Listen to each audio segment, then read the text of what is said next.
오직 너 하나님의 사람아, 그런 제목입니다. 오직 너 하나님의 사람아. 너 하나님의 사람아, 이 의미는 뭘까? 사도 바울은 믿음의 아들인 디모데에게, 에베소 교회를 목회하는 이 디모데에게 너 하나님의 사람아 라고 부르고 있습니다. 자, 너 하나님의 사람아, 이 칭호는 누구에게 붙였을까요? 이 칭호가 의미하는 것은 무엇일까요?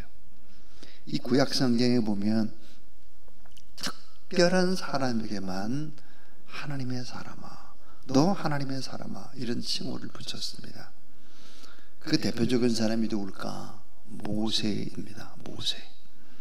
신명기 33장 1절에 보니까 하나님의 사람 모세가 죽기 전에 이스라엘 자손을 위하여 축복함이 이러하니라. 하나님의 사람 모세에 그렇게 붙였습니다. 구약 성경에 보니까 이 다윗이 역대하 8장 14절에 보면 다윗의 이름 앞에도 너 하나님의 사람아 이렇게 붙이고 있습니다. 또 하나 누구한테 붙이고 있느냐? 사무엘입니다. 사무엘. 참 엄청난 기도의 사람이죠.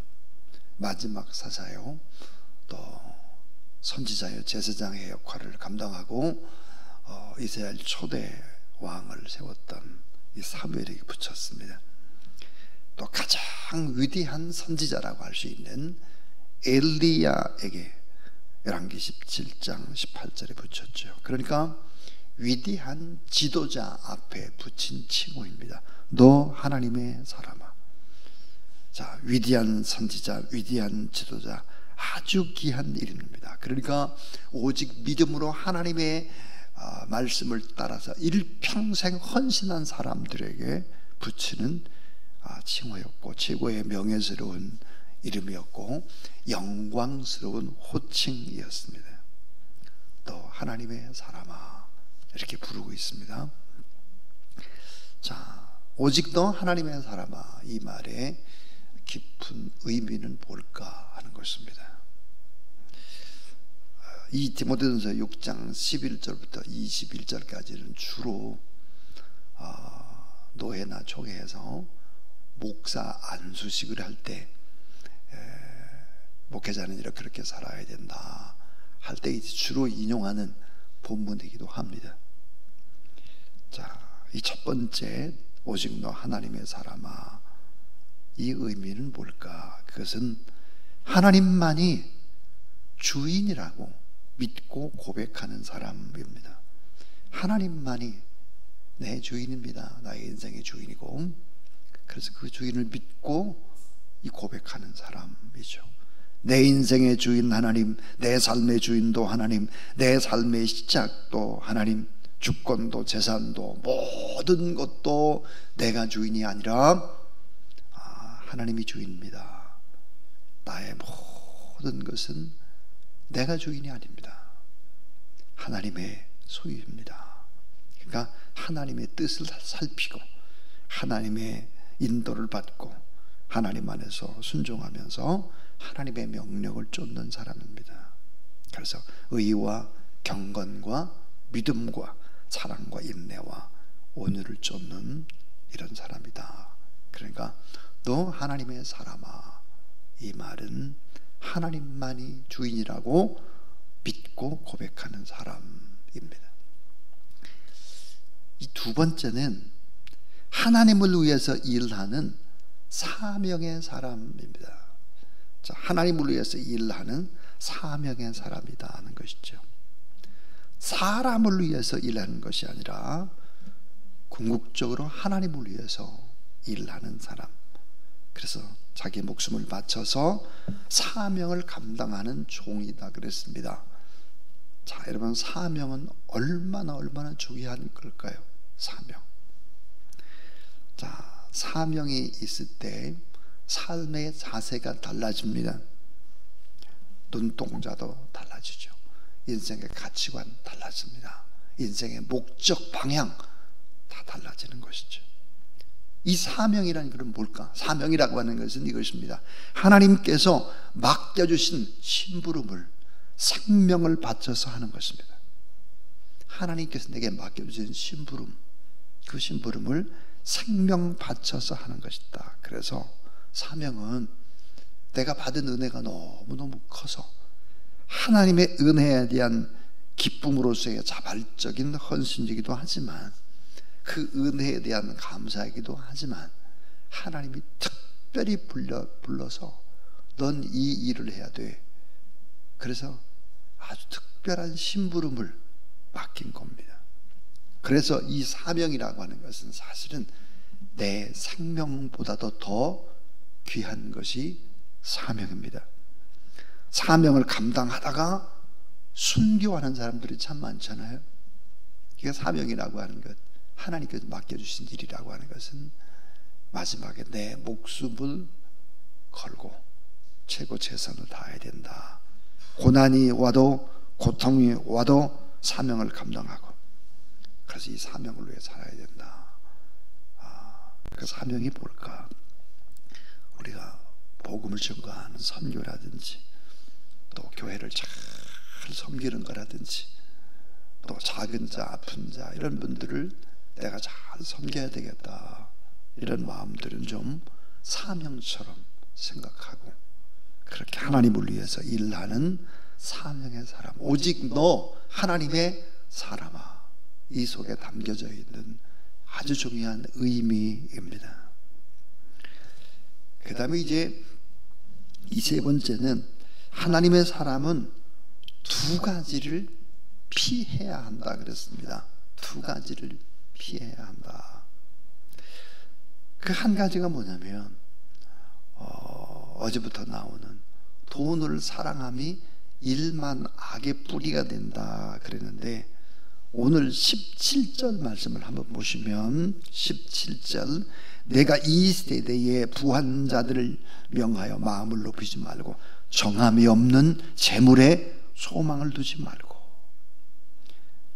오직 우리에게 모든 것을 후히 주사 누리게 하시는 하나님께 두며 그랬습니다. 오직 하나님의 사람 피해야 되는 것이 뭘까? 돈을 너무너무 사랑해서는 안 된다 하는 것입니다. 자, 주님의 사랑이 더 큰 것이지 돈을 사랑해서는 안 된다. 너무 부하려고 하는 욕심을 가져서는 안 된다 하는 것입니다. 돈이 이 세상에서 우리를 든든히 지켜줄 것 같지만, 하나님 앞에서 오히려 때때로는 가난해도 믿음이 뜨겁고 순수한 것이 더 부유한 것이다. 하나님 앞에 순수하려고 하고 맑고 깨끗하려고 하고, 이 돈에 좀 자유로워라 하는 것입니다. 너무 부하려고 해서는 안 된다. 하나님의 사람은 이것을 피해야 된다. 또 하나 피해야 될 게 뭘까? 거짓된 지식을 사랑해서는 안 된다. 거짓된 지식. 그럼 이때 당시에 디모데가 목회하는 에베소 교회에서의 거짓된 지식이 뭘까? 영지주의입니다. 영지주의. 모든 것을 다 영으로 해석하는 거예요. 영. 육은 다 나쁜 거예요. 이런 영지주의 이단이었죠. 이 잘못된 신비주의 이단의 세력들을 사랑하거나, 그런 사람들이 가르치는 지식 이런 데 빠져서는 결코 안 된다 하는 것입니다. 그래서 20절 말씀, 디모데야 망령되고 헛된 말과 거짓된 지식의 반론을 피함으로 내게 부탁한 것을 지키라 그랬습니다. 자, 내게 부탁한 것을 지키라. 그러니까 너무 부하려고 해서는 안 된다. 거짓된 지식을 사랑해서는 안 된다. 이 두 가지는 꼭 피해야 한다 하는 것입니다. 자, 이제 마지막 네 번째 이야기인데요, 하나님의 사람은 이렇게 살아야 한다 하는 것입니다. 하나님의 사람은 이렇게 살아야 된다. 어떻게 살아야 될까?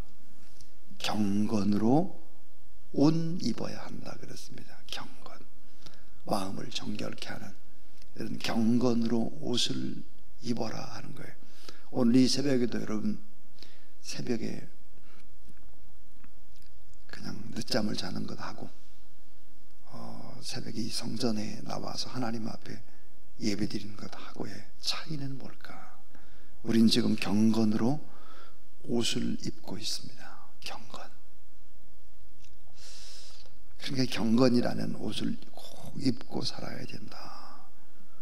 또 하나는 의를 위해서 불의와 타협하지 말아야 한다 하는 것입니다. 의를 위해서 불의와 타협하지 말아야 한다 하는 거죠. 좀 더 깨끗한 삶들을 살아내야 한다 하는 것입니다. 그 다음에 또 믿음으로 사랑의 생활을 해야 된다. 믿음으로 사랑의 생활. 하나님의 사람들은 이렇게 해야 되는데 꼭 지켜야 되는 것이 또 하나 있습니다. 그게 뭘까? 오래오래 참고 견디어내는 것입니다. 자, 좋은 어머니 아버지가 된다는 것은 무엇을 의미할까? 오래오래 참고 견디어내는 것입니다. 좋은 지도자가 된다. 오래오래 참고 견디어내는 것이죠. 좋은 목회자, 좋은 장로님들, 권사님들, 다 지도자들 오래오래 참고 견디어내지 않으면 안 되는 것입니다. 오래오래 견디다 보면 그때 내가 참 잘못했었네. 한 10년 전에 이건 내가 참 완전히 실수네. 이런 걸 알게 되죠. 그때 당시는 몰라요. 그래서 오래오래 참아내야 하는 것입니다. 그리고는 온유하고 겸손하라 그랬습니다. 온유하고 겸손하라. 그러니까 이거를 가지고 선한 싸움을 믿음으로 싸워내야 된다. 경건의 옷을 입고 의를 위해서 불의와 타협하지 않고 믿음으로 사랑의 생활을 하고 오래오래 참고 견뎌내고, 자, 온유하고 겸손한 이런 것들을 가지고 선한 싸움, 이런 싸움들을 끝까지 잘 싸워내야 한다. 그렇게 얘기하고 있습니다. 자, 이런 얘기를 쭉 하고 난 다음에 이제 20절과 21절을 보면, 자, 특별히 이제 21절 디모데전서의 맨 마지막 구절인데요. 21절 같이 읽습니다. 시작. 이것을 따르는 사람들이 있어 믿음에서 벗어났느니라. 은혜가 너희와 함께 있을지어다.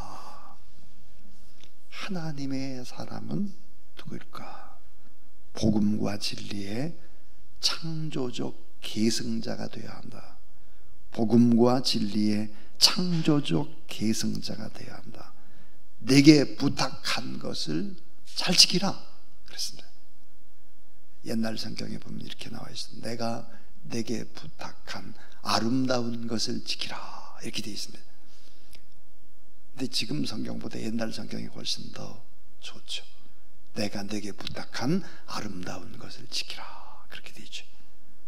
각종 이단과 혼탁한 세상의 물결로부터 교회를 보호하고 양떼들을 잘 지켜내고 풍성한 복음의 창조적 계승자로 하나님의 말씀을 세상에 선포하고 후손 다음 세대에 풍성한 진리를 증거해내는, 그래서 이 복음과 진리의 창조적 계승자가 되어야 한다 그랬습니다.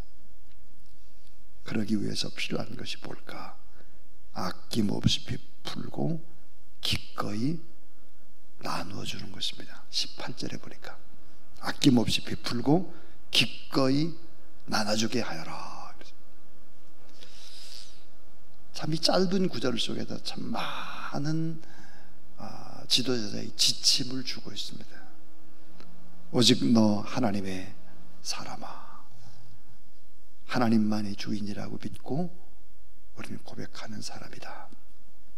우리는 하나님을 위해서 일하는 사명의 사람이다. 사명. 이 사명은 정말 목숨보다도 귀한 것이다. 하나님의 사람은 두 가지를 피해야 된다. 너무 부하려고 돈에 너무 많은 욕심을 가져서는 안 되고, 잘못된 지식 이런 거 사랑해서도 안 된다. 하나님의 사람은 5가지를 가지고 선한 믿음의 싸움들을 싸워가야 된다 그랬습니다. 그리고 하나님의 사람은 복음과 진리의 창조적 계승자로 후대들에게 이런 아름다운 하나님의 은혜와 사랑과 이런 복음을 잘 계대시켜줘야 하는 그런 사람들이다 그랬습니다. 오늘 이 말씀을 여러분 꼭 삶에 적용을 해야 합니다. 어떻게 적용을 할까요? 여러분의 자녀들의 이름을 부르면서 잘 믿음이 계승될 수 있도록 그렇게 여러분 기도하십시오.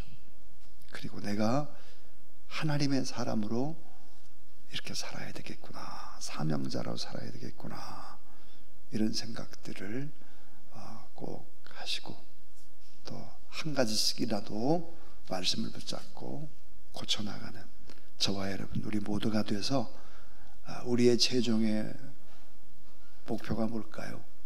예수 그리스도를 닮아가는 것입니다. 성령 충만하면 9가지 열매가 맺어지잖아요. 이 9가지 열매는 뭘까?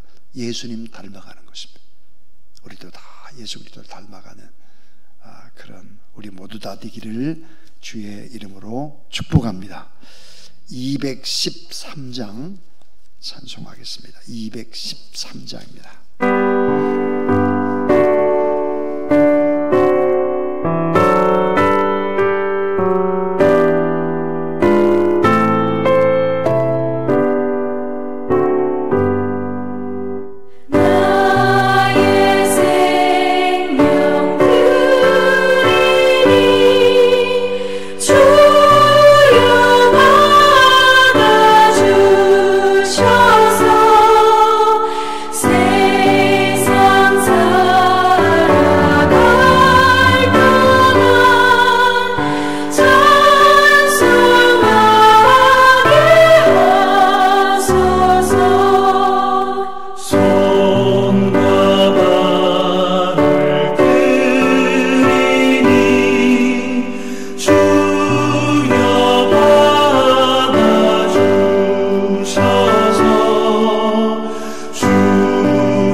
예수 그리스도의 무한하신 은혜와 우리 하나님 아버지의 놀라우신 사랑하심과 보혜사 성령 하나님의 거룩한 역사가 오직 너 하나님의 사람아, 하나님만이 우리의 주인이라고 고백하고 하나님을 위해서 일하는 사병자요, 늘 언제나 하나님의 거룩한 말씀 따라서 믿음의 선한 길을 걸어가기를 원하는 귀한 종들 머리 위에, 그 후손들 위에, 나라와 민족과 열방 위에 애쓰고 수고하며 복음 증거의 사명을 감당하는 우리의 선교사님들 사역 위에 이제로부터 영원토록 함께 하옵시기를 간절히 축원하옵나이다. 아멘.